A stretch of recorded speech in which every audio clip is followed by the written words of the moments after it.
Hello friends, എല്ലാവർക്കും ഒരു പ്രാവശ്യം കൂടെ എൻ്റെ യൂട്യൂബ് ചാനലിലേക്ക് സ്വാഗതം.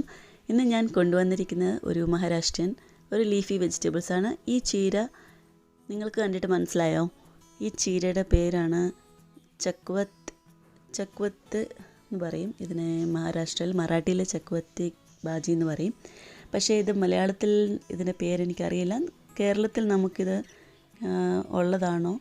നിങ്ങൾ കമൻറ്റ് ചെയ്തൊന്ന് എന്നോട് പറയണമേ. അപ്പോൾ ഇതിന് നല്ലതുപോലെ വാഷ് ചെയ്തിട്ട് നമുക്കിതിൻ്റെ റെസിപ്പി റെഡിയാക്കാം. വളരെ ഹെൽത്തി ആയിട്ടുള്ള ഒരു വെജിറ്റബിൾസാണ്. അപ്പോൾ ഇത് ഈ മഹാരാഷ്ട്ര ഇവരെല്ലാവരും കൂടുതലും കഴിക്കുന്ന ലീഫി വെജിറ്റബിൾസാണ്. അപ്പം നമ്മുടെ നാട്ടിലൊക്കെ ചീര കഴിക്കുന്ന കുറവാണ്. പക്ഷേ മഹാരാഷ്ട്രയിൽ പല ടൈപ്പ് ഇലകളാണ് കഴിക്കുന്നത്.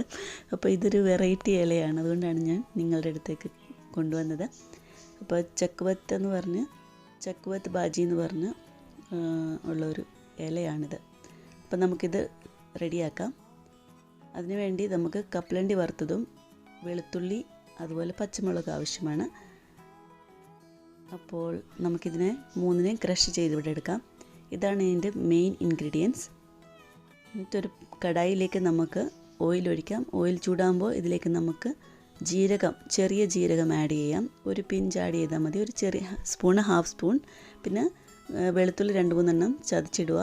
അത് കഴിഞ്ഞ് നമ്മൾ ക്രഷ് ചെയ്ത് വെച്ച മസാലയില്ലേ, കപ്പലണ്ടി എല്ലാം അതോടിട്ട് ചൂടാക്കിയിട്ട് ബാക്കി നമുക്ക് അരിഞ്ഞു വെച്ചിരിക്കുന്ന ഈ ചീര ഇട്ട് കൊടുക്കാം. ചീരയിട്ട് നല്ലതുപോലെ മിക്സ് ചെയ്യാം. അതുപോലെ ഇതിലേക്കൂടെ നമുക്ക് വെള്ളം നല്ലതുപോലെ ഇതിൽ നിന്ന് ഇറങ്ങും. അപ്പോൾ ഇതിന് നമുക്ക് അടച്ച് വെച്ചിട്ട് ഒരു മിനിറ്റ് അടച്ചു വെക്കുമ്പോൾ തന്നെ വെള്ളം എല്ലാം ഊറി വരും. അപ്പോൾ ഉപ്പ് ഇതിനൊക്കെ ആവശ്യമുള്ള ആഡ് ചെയ്യാം. നല്ലതുപോലെ മിക്സ് ചെയ്ത് ഇതിനെ നമുക്ക് സെർവ് ചെയ്യാവുന്നതാണ്. റൈസിൻ്റെ കൂടെ വളരെ നല്ല കോമ്പിനേഷനാണ്. ഒരു പരിപ്പ് കറിയും ഈ ചീരത്തോരനും ഉണ്ടെങ്കിൽ വളരെ ഡെലീഷ്യസ് ആണ്. അപ്പോൾ തേങ്ങയ്ക്ക് പകരം കപ്പലണ്ടി വറുത്തിട്ട് ഒന്ന് ഇതുപോലെ പൊടിച്ചിട്ട് നോക്കുക. എല്ലാ ചീരകളുടെയും ടേസ്റ്റ് ഒരു വെറൈറ്റി ആയിരിക്കും. ഒന്ന് ട്രൈ ചെയ്ത് നോക്കുക. ഇഷ്ടപ്പെട്ടാൽ ഒരു ലൈക്കും കമൻറ്റും ഒന്ന് ഇട്ടേക്കണമേ. അപ്പോൾ ഇനിയും പുതിയ റെസിപ്പിയായിട്ട് ഞാൻ വീണ്ടും വരാം. അപ്പോഴത്തേക്കും ബൈ.